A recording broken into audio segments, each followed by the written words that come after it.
Hi and welcome back. Today I'll be painting my second acrylic demonstration, but there will be a watercolour later on. This is just an extra for those that are intrigued by this wet in wet acrylic method. I'm using a quarter sheet of Millford 100% cotton paper, 140 pounds weight, and it's cold pressed and it's taped to my board, which is at an angle of about 45 degrees, so the water can gently run down and hopefully the paint can diffuse. I'm going to use old brushes because acrylics can damage brushes if you're not careful. Keep them in water while you're painting between use, and wash them out thoroughly at the end. Now I'm wetting my paper very thoroughly because I found so far that acrylics don't diffuse.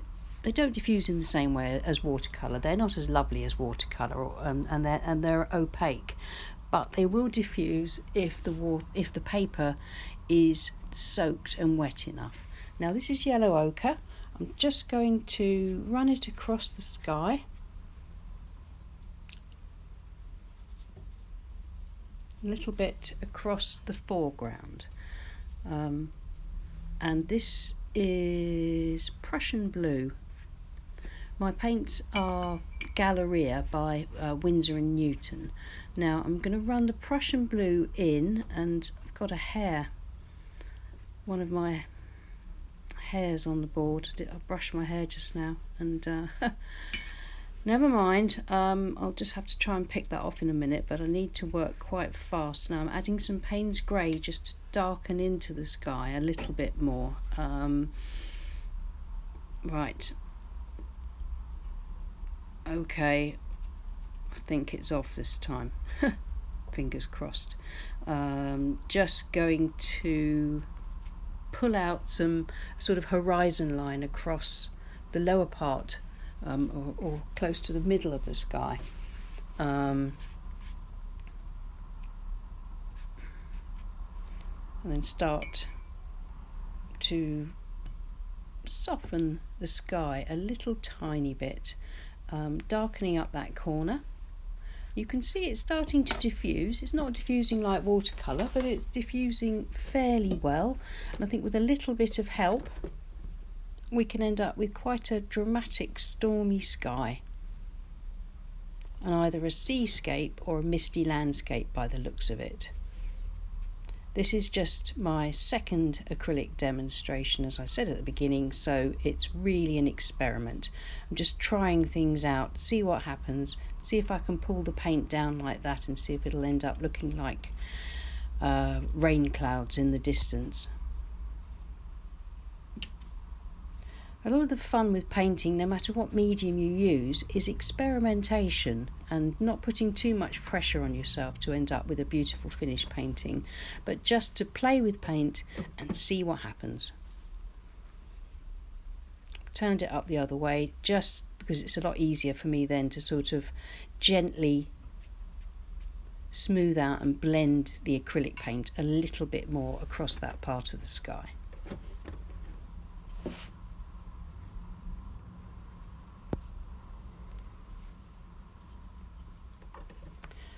Now I'm going to use a clean, damp flat brush and just see if I can pull out, lift out a bit of a hint of a sort of a horizon line, just a lighter line between the sea and the land. It kind of is coming out. Yeah, that's lifting off the paper okay. It looks like a headland on the right, which is quite nice. See if it dries like that. I mean, the paint might creep back into that line. We'll see what happens when it dries.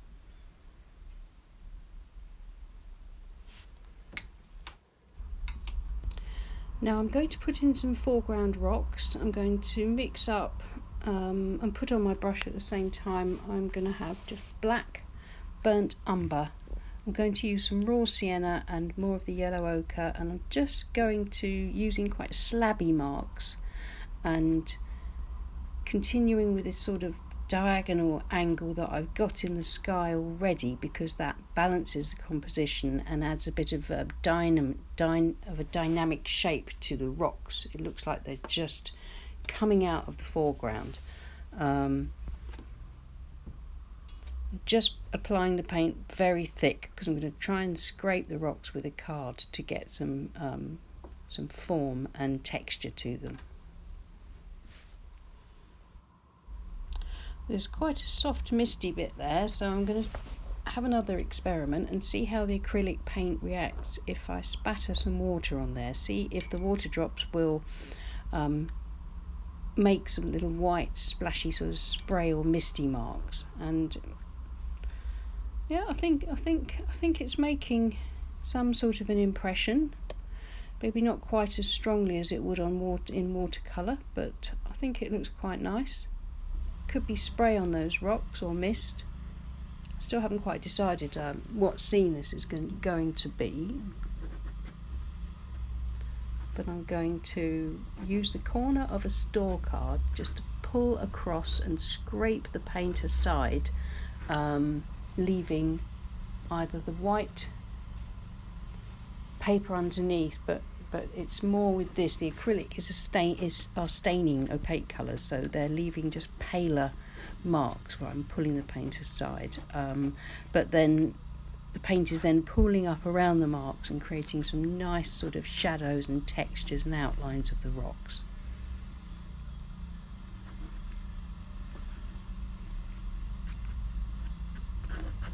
I'll go back in afterwards and add a bit more colour and shadow. Just going to put in a bit more burnt sienna and some more of the Paynes grey. Just building up across and around where I've scraped the paint away, just to try and increase the illusion of slabby rocks and stones and that sort of texture, cracks across the rocks, shadows between them.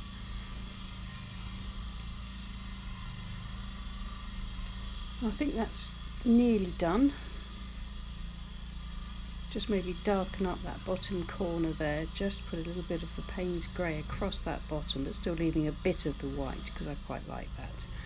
Now it's time at this stage to leave it all to dry and see how it looks, and then I can decide what to do to it next.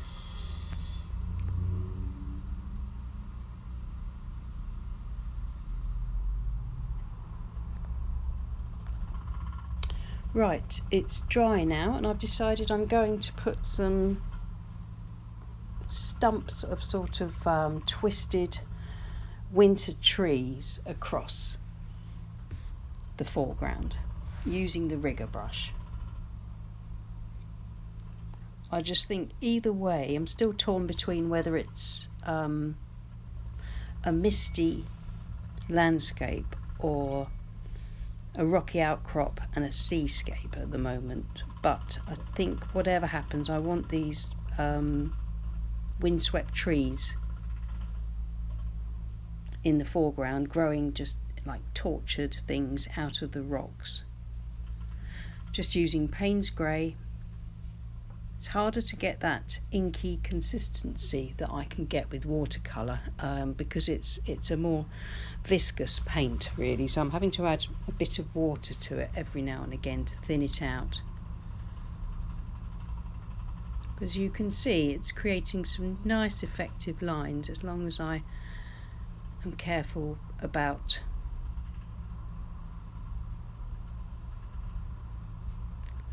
how I make the marks, which is a combination of spontaneously letting the rigger do its thing, but kind of directing it as well. This is always quite time consuming because it's just a matter of building up the branches so there's enough of them to look convincing, although I'm not looking for realism here. As those of you who have seen my demos before know, I quite like stylized trees when I'm painting them like this. And of course this is a semi-abstract landscape, so a stylized tree shape or suggestion just I think works quite well. Now I'm leaning these trees excuse me, in the opposite way to the direction of my rocks, if you see what I mean. My rocks are sort of slanting from bottom left sort of gently up towards the right, whereas I'm leaning my trees across the other way. Now this is to kind of contrast with the direction of the rocks and the direction of the clouds in the sky. I just felt that it would be a bit more balanced to be able to do this. I want to leave it fairly light above the horizon on the right side.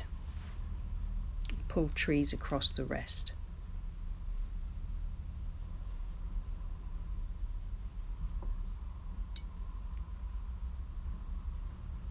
I'm taking my branches in places across the masking tape so it looks like that tree continues outside of the picture. Once the tape's removed, that effect should look quite nice when hopefully we've got a nice clean white border.